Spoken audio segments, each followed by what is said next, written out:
आसाथ' खालायदोंमोन आंबो आसा खालायदोंमोन जिहेतु आङो रायजो राजानि खामानि मावनो होननानै ओंखारदों मोर सिगनेचारखौ डुप्लिकेट কৰি পেলাই WPT एंड BC डिपार्टमेन्टआव 10 कोटी मन्त्रि जानो थाखाय जोबोद सेस्था खालामदोंमोन नाथाय मन्त्रि मोनासै सोर खुलुमबाय लोगोफोर वेलकाम टू रमास अफिसियेल यूट्यूब चेनेलाव नोंथांमोनखौ फिन खेबसे बरायनाय लाहरनाय थानाय जाबाय नैबे समाव नोंथांमोननि खाथियाव इम्पर्टेन्ट मोननै आपडेट लाबोनाय जादों फार्स्ट आपडेटानो जाबाय मानगोनां BTC सरकारनि हाग्रामा महिलारिनि बिसि सेउलि महिलारि अकल MLA नङा बिथांनि BTC आवहा फार्स्ट टाइम इलेक्शन गेलेनाया MLA जानाय नङासो मन्त्रि जानायनि सिमां लानानैसो बिथाङा फैदोंमोन नाथाय मोनासै बेराफारसेथिं हाग्रामा महिलारि सारा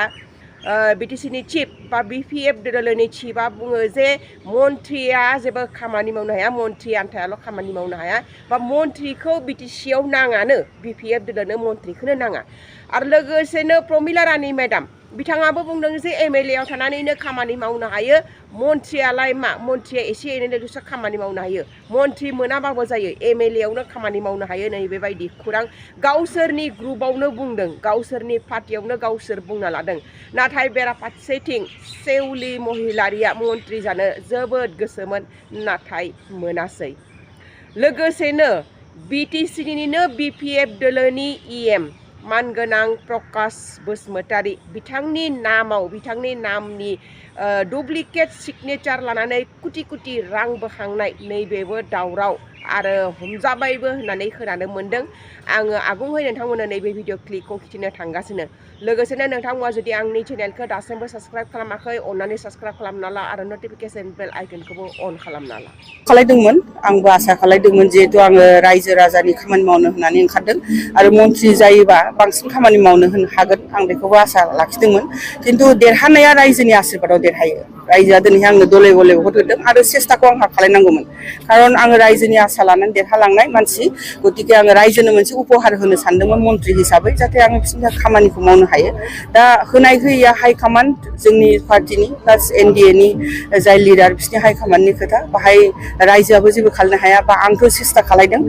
बा आंबो जेबो खालायहैनो हाया खिन्थु आं आसाबादि उनाव जाहाथे आं माबाफोर सुबिदा मोनो आरो लोगोसे आं बेनो जे जिहेतु MLA हिसाबै आङो दारायदों MLA हिसाबै जेसेबां खामानि मावनांगौ आं मावगोन आरो नोंथांमोनहा सिगाङाव नुबाय थागोन आं बेसेबां खामानि मावो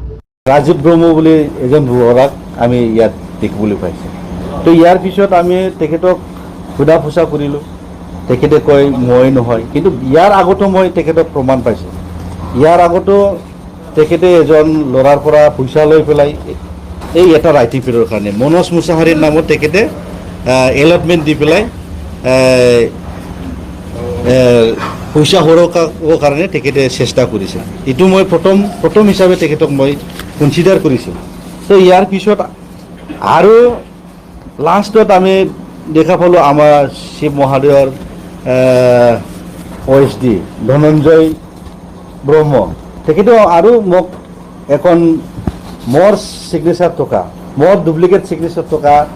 এখন ৰাইটিং পেড দি পেলাই মোৰ লগত যোগাযোগ কৰিলে তো ইয়াতো মই দেখা পালোঁ ইয়াৰ